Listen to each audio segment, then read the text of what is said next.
సాక్షాత్తు శ్రీరామచంద్రమూర్తి తన బాణంతో తన అపర భక్తుడైన ఆంజనేయ స్వామి విగ్రహానికి ప్రాణప్రతిష్ఠ చేసిన క్షేత్రమే శ్రీ గండి క్షేత్రం. పవిత్ర పాపాగ్ని నదీ తీరాన వెలసిన ఈ క్షేత్రానికి భక్తులు లక్షలాదిగా తరలి వస్తారు. ఒంటె వాహనంగా ఉన్న ఈ వీరాంజనేయ స్వామి భక్తుల కోరికలు తీర్చే దైవంగా ప్రసిద్ధి చెందాడు. ఆ పంచముఖ ఆంజనేయ స్వామి దర్శనం మీ అందరికీ కూడా కలగాలని కోరుకుంటూ, ఈ ఆలయం యొక్క పూర్తి విశేషాలను తెలుసుకోవాలంటే మాత్రం పూర్తి కథనాన్ని తక్షణమే చూసేయండి. ప్రస్తుతం ఈ ఆలయ పునర్నిర్మాణ పనులు జరుగుతున్నందువల్ల మూల విగ్రహాన్ని అయితే ఇప్పుడు మనం దర్శించుకోలేం.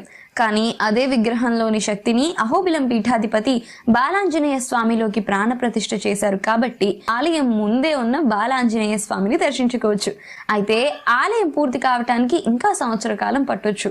ఇక ఆ తర్వాత ఈ గండి క్షేత్రం ఓ వెలుగు వెలగబోతోంది అన్న విషయంలో సందేహమే లేదు.